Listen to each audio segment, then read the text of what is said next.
đây là này chẳng tầm nặng cảm bắt bây giờ register account rồi dương chọn shop cho mỗi lần trụ sạp bao giờ như cho cái này máy vòi máu trong máy chơi nhà bầu trong máy dương mơ lấy câu được bạn này cả ô thì họ này cả bao nhóm stream mới này ô thì họ chẳng dương mơ được không ba bảo vì mình lấy câu này lấy câu đối với ha và muối cài sập trong máy dương vay cho mà ha và muối cài sập vay lấy câu thấy gì chuyện này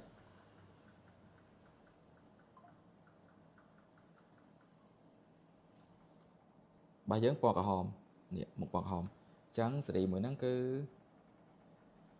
dựng ống máu mười đi chị register máu và trong thế dựng chuyện này nhưng confirm máu với ai confirm mấy cái bảo location bảo bluetooth những bảo từng ống máu ok chuyện đi hai bảo bluetooth ở hai trắng pair voice check pair void មកយើងធ្វើតាម instruction នៃគេណែនាំ go to setting location នេះបើក location អស់មកអូខេអញ្ចឹងវាចូលមកផ្ទាំងដែលឲ្យយើងភ្ជាប់បានហើយវាឲ្យចុចប៊ូតុងមួយនេះខាងឆ្វេងនេះជាប់ប្រហែលជា3 second អញ្ចឹងដូចគ្នានេះនាឡិការបស់យើងចុចប៊ូតុងនេះប្រហែលជា3 second តើលើពាក្យ CNT នេះឃើញទេចឹងវា load connecting ហើយ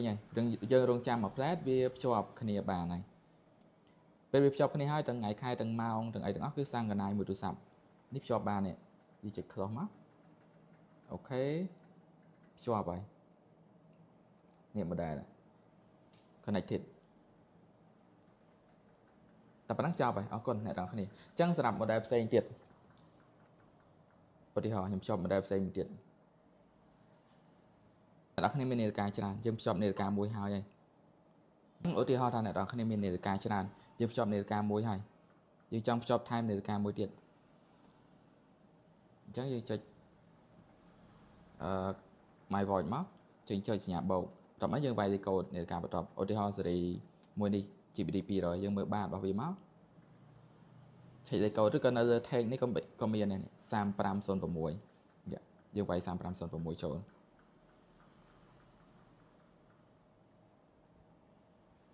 តើបើទៀតយើងចុច next ដូចគ្នាដោយសារខ្ញុំបិទអ៊ីនធឺណិតយើងបើកអ៊ីនធឺណិតអូខេអញ្ចឹងយើងរើសស៊េរីនេះមួយនេះផ្ទៃខាងក្នុងពណ៌សនេះ GBD 200 1A1 ចុច register មក agree អូខេអញ្ចឹងដើម្បីភ្ជាប់ស្រាប់មកនេះយើងចុចប៊ូតុង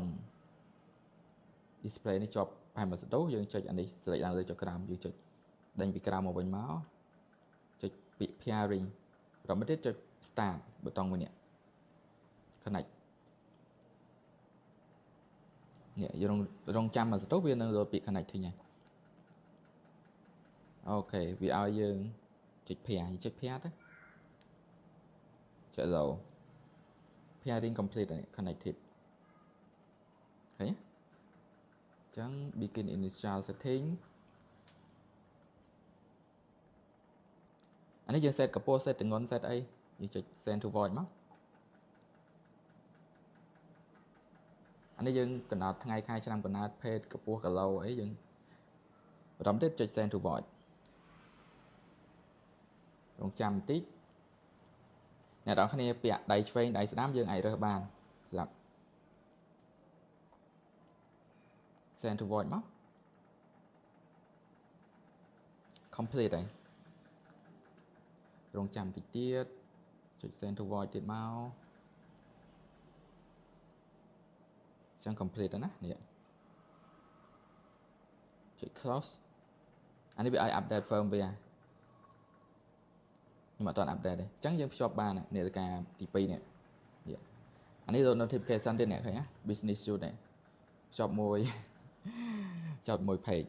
Chẳng ní một bà dương GPD 200 vì chạy tới từng màu từng ấy cái đôi kia tầm màu đọc sai pram này đọc sai pram này con chẳng bị cho mình là phần năng